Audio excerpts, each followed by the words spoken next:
இயேசுவில் பிரியமான என் அன்பு சகோதர சகோதரிகளே,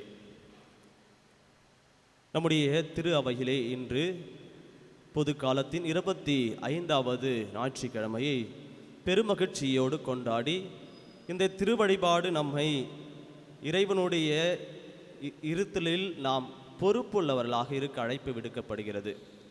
இந்த செல்வம் மற்றும் ஏழை என்ற நிலையிலே எப்படி நாம் சிந்திக்க வேண்டும் என்று பார்க்கப்படுகிறது. மனிதர்களை நாம் பயன்படுத்தி செல்வத்தை சம்பாதிக்கக்கூடியவர்களாக நாம் இருக்கின்றோம். அதைவிட செல்வத்தை பயன்படுத்தி நாம் மனிதர்களை சம்பாதிக்கக்கூடியவர்களாக இருக்க வேண்டும் என்ற ஆழமான சிந்தனையும் மைய கருத்தாக இன்றைய வாசகம் முழுவதும் அமைகின்றது. யார் ஏழை, யார் செல்வர் என்ற கேள்விகளோடு நம் மனநிலை இருக்கின்றது.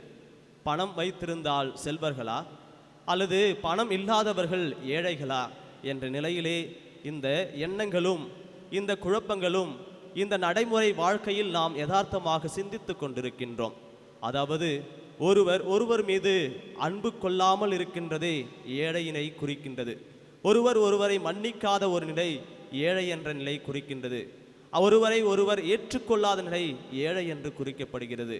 அவர் பொருட்கள் வைத்திருந்தாலோ அல்ல, அவர் அருளை இழந்திருந்தாலே அவர் ஏழையாகத்தான் காணப்படுவார். அன்பு சகோதர சகோதரிகளே, ஒரு குருவானவர் அவருடைய வீட்டிலே ஒரு விருந்து ஒன்று ஏற்பாடு செய்தார். அந்த விருந்திற்கு அனைவரையும் அழைத்தார். அப்பொழுது அந்த விருந்திலே ஒரு பணக்காரர் வந்து அவரிடம் இருந்த செல்வங்களை பற்றி பெருமையாக தம்பட்டம் அடித்து, நான் இப்படி வைத்திருக்கின்றேன், அப்படி வைத்திருக்கின்றேன், எனக்கு எல்லா சொத்துகள் இருக்கிறது என்று அவர் அந்த விருந்திலே தன்னை வெளிப்படுத்தி காட்டி கொண்டிருந்தார். அந்த குருவானவர் அமைதியாக பொறுமையோடு அவரை கவனித்து கொண்டிருந்தார். அப்பொழுது அவர் அந்த விருந்தை அருந்துவிட்டு மீண்டும் வீட்டுக்கு செல்கின்ற பொழுது அவர் அழைத்து அவரோடு பேசினார். அன்பு நண்பரே, இதோ நான் உன்னிடம் ஒரு குண்டூசி ஒன்று கொடுக்கின்றேன். நாம் அடுத்த உலகிற்கு வருகின்ற பொழுது, அடுத்த உலகில் நாம் பார்க்கின்ற பொழுது இந்த குண்டூசியை என்னிடம் கொடு என்று சொன்னார். அதாவது ஒரு குண்டூசியை அவரிடம் கொடுத்து அடுத்த உலகில் நாம் மீண்டும் சந்தித்தோம் என்றால் அந்த குண்டூசியை எடுத்து வந்து என்னிடம் கொடு என்று சொன்னார்.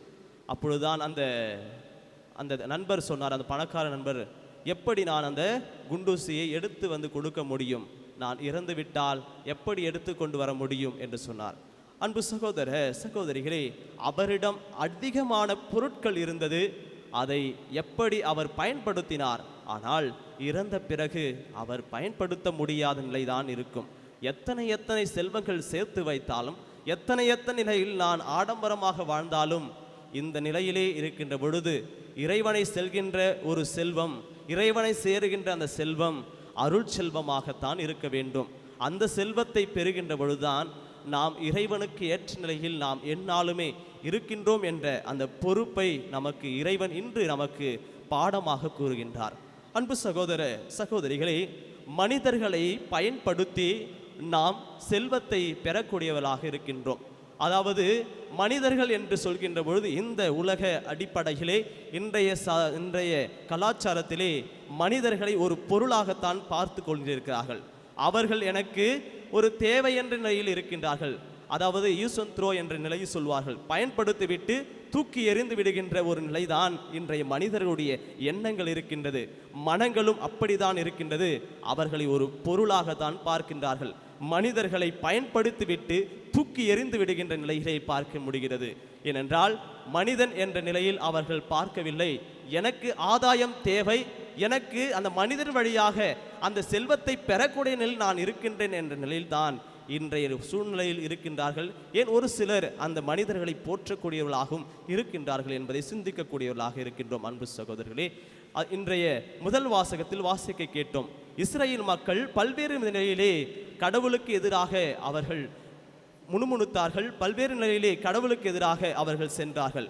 ஆமோஸின் இறைவாக்கினர் இவ்வாறாக ஏழைகள் மத்தியிலும், ஒதுக்கப்பட்ட நிலையிலும், வறியவர்கள் மத்தியிலும் எப்படி அவர்களை நாம் போற்ற வேண்டும், அவர்களை எப்படி கை தூக்கி கரைக்கு கொண்டு வர வேண்டும் என்ற நிலையை கூறுகின்றார். வறியோரை நசுக்கி நாட்டில் உள்ள ஒடுக்கப்பட்டோரை அழைக்கின்றவர்களே, இதை கேளுங்கள் என்று சொல்கின்றார். நாம் தானியங்கள் விற்பதற்கு அமாவாசை எப்பொழுது முடியும், அல்லது கோதுமையை நல்ல விலைக்கு விற்பதற்கு ஓய்வு நாள் எப்பொழுது முடிவுறும் என்ற பல்வேறு நிலைகளில் நேரம், காலம், இடம், இப்படி நாம் நேரத்தை தேடிக்கொண்டிருக்கின்றோம். பல்வேறு சூழ்நிலையை நாம் தேடிக்கொண்டிருக்கின்றோம்.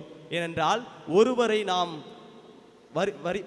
நாம் ஒடுக்கி நாம் முன்னுக்கு வர பல்வேறு நிலையில் நாம் யுக்திகளை பயன்படுத்துகின்றோம்.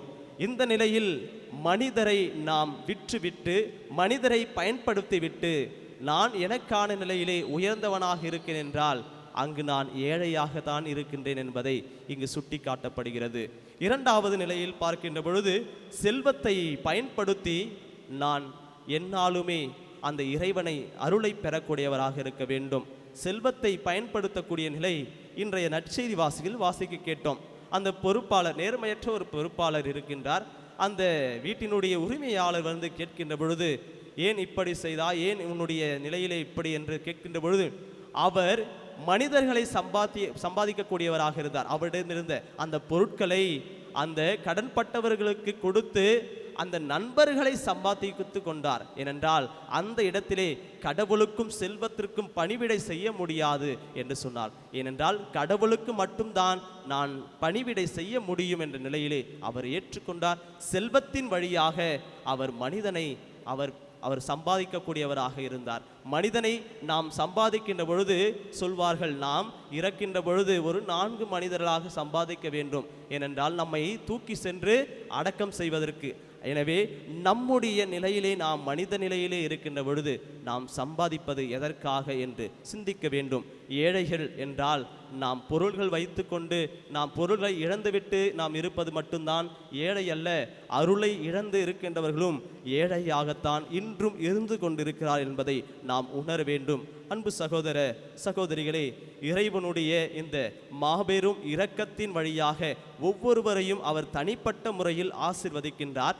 அவருடைய இரக்கத்தின் வழியாக நாமும் ஒவ்வொரு நாளுமே அவருக்கேற்ற நிலையில் ஒரு பிள்ளையாக அவரை நாம் எந்நாளுமே போற்றி புகழ்ந்து அவரிடம் அவர் தஞ்சம் புகுகின்ற பொழுது நம் குடும்பங்களை ஆசீர்வதிக்கக்கூடியவராக இருக்கின்றார். இந்த உலகத்தில் கொடுக்கின்ற செல்வங்கள் அழிந்து போகக்கூடியது. ஆனால் இறைவனை தேடுகின்ற ஒப்பற்ற செல்வமாகிய அந்த அருள் செல்வத்தை நாம் எப்பொழுது பெறுகின்றோமோ அப்பொழுது நாம் அந்த நிலையான வாழ்வை பெறக்கூடியவராக இருக்கின்றோம். அந்த நிலையான வாழ்விலே நம்மையும் இணைக்கக்கூடியவராக இருக்கின்றோம். நம் சகோதர சகோதரிகளை அன்பு செய்து அவர்களை நாம் ஏற்றுக்கொள்கின்ற பொழுது செல்வராயிருந்த இயேசு ஏழையாராக மாறினார் என்றால் அவருடைய ஒட்டுமொத்த அன்பையுமே நமக்கு கொடுத்ததின் அடையாளமாகத்தான் இங்கு கூறப்படுகிறது. அவர் உயிர் கொடுத்தார் என்றால் நாம் எதை கொடுக்க முடியும், அல்லது நம்மிலிருந்து எது ஊற்றெடுக்கக்கூடியதாக இருக்கும் என்பதை சிந்தித்து இந்த நேரத்தில் நாமே முழுமையாக இந்த திருப்பலி வழியிலே முழுமையாக அர்ப்பணிப்போம். நல்லாய இயேசு என்றென்றும் வாழ்த்த பெறுவாராக. ஆமீன்.